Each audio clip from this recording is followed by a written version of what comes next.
हम आपको दिखा रहे हैं किस तरीके से जो किसानों की तरफ से दिल्ली कूच का आज का कॉल है, उसको लेकर बड़ी संख्या में किसानों का जुटना जो है वो शुरू हो गया है। और ऐसे में आज तकरीबन 11 बजे के बाद का समय बताया जा रहा है जब किसान जो है वो दिल्ली कूच करेंगे पैदल। और ऐसे में किसान संगठनों की तरफ से शक्ति प्रदर्शन भी जो है की जा रही है। अलग अलग जत्थे जो हैं अलग अलग राज्यों के पहुंच रहे हैं। हरियाणा और पंजाब, दो राज्यों से विशेष तौर पर अलग अलग ज़िले, तहसील, गांव से किसान संगठन से जुड़े लोग जो हैं वो पहुंचते हुए नज़र आ रहे हैं।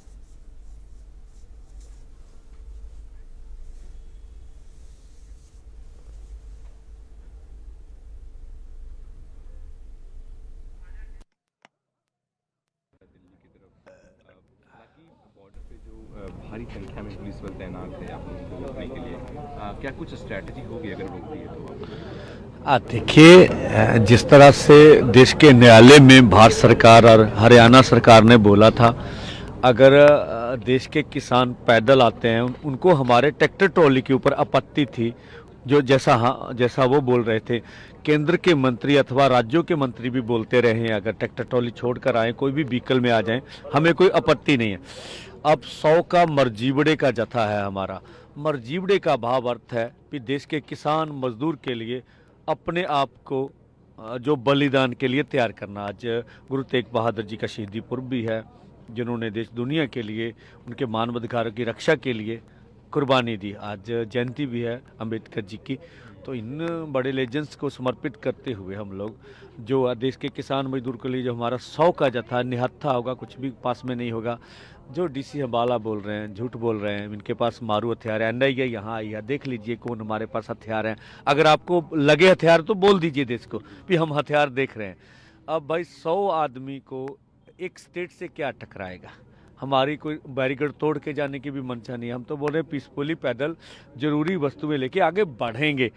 और दुनिया की इतनी बड़ी महाशक्ति हमारे ऊपर अगर हंजू गैस मारेगी, रबड़ की गोलियां चलाएगी, तो दुनिया में क्या होगा? ये मोदी जी को हम तो कहते हैं भगवान सद्बुद्धि दे, गृह मंत्री जी को सद्बुद्धि दे। हमारी बात नहीं माननी, कम से कम अपने उपराष्ट्रपति जी की तो बात मान लीजिए।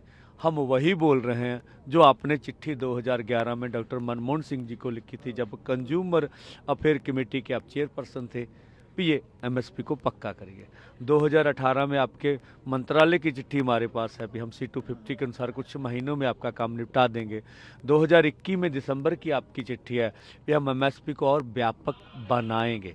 आपकी जब आप विरोधी दल में थे, आपकी वीडियो है हमारे पास भी, पहला काम हमारे मंत्रिमंडल का किसान मजदूर की कर्ज माफ़ी होगी। आपकी कमिटमेंट्स ही हम मांग रहे हैं। तो हमें आशा है कि सरकार हमें जाने देगी और पीसफुली प्रदर्शन करने देगी। जितना हमारे जत्थे का संयम होगा, जितनी हमारी स्ट्रेंथ होगी, वो सरकार का प्रहार सहेगा। अब 1 बजे मालूम होगा, नहीं तो अन्यथा वापस आ जाएगा। क्या कैपेबिलिटी होती नहीं होती ये समय बताएगा। सर, किसान संगठन यहाँ पे तकरीबन 10 महीनों से धरने पे बैठा है अपनी मांगों को लेकर के। दिल्ली के बॉर्डर पे भी कुछ किसान, यूपी के कुछ किसान के संगठन वहाँ पे धरने पे बैठे हैं, कुछ दिनों से प्रोटेस्ट कर रहे हैं। उसको लेकर के आप क्या कहेंगे? हाँ, देखिए, जहाँ वहाँ स्थानीय नोएडा के लोगों की समस्या है, उनको सरकार को मानना चाहिए। ये तो देशव्यापी आंदोलन है। देश की 12 मांगों के ऊपर हम वार्ता करना चाहते हैं सरकार से। क्या क्या मांगे हैं सर आपकी? एमएसपी, लीगल गारंटी कानून, किसान मजदूर की कर्ज माफी, C250 के अनुसार फसलों के दाम, भारत WTO से बाहर आए, मजदूरों की नरेगा मिले, अच्छी दिहाड़ी हो, इस तरह का फसली बीमा योजना हो, आदिवासियों की संविधान की 5वीं अनुसूची लागू हो। इस तरह की 12 मांगे हैं। लखीमपुर खीरी का इंसाफ है। कुछ सरकार की तरफ से कोई बातचीत का प्रस्ताव आया है क्या? अगर आएगा तो बातचीत करेंगे आप? हमने दरवाजे खुले रखे हैं बातचीत के लिए। हमने बोला था सरकार बातचीत करना चाहती, केंद्रीय मंत्रालय की चिट्ठी ले आइए। अगर हरियाणा के सीएम दखलंदाजी करेंगे, उनके दफ्तर की चिट्ठी हो, अगर पंजाब के सीएम हो, उनके दफ्तर की चिट्ठी हो, हमारे वार्ता के लिए दरवाजे खुले हैं। Thank you sir.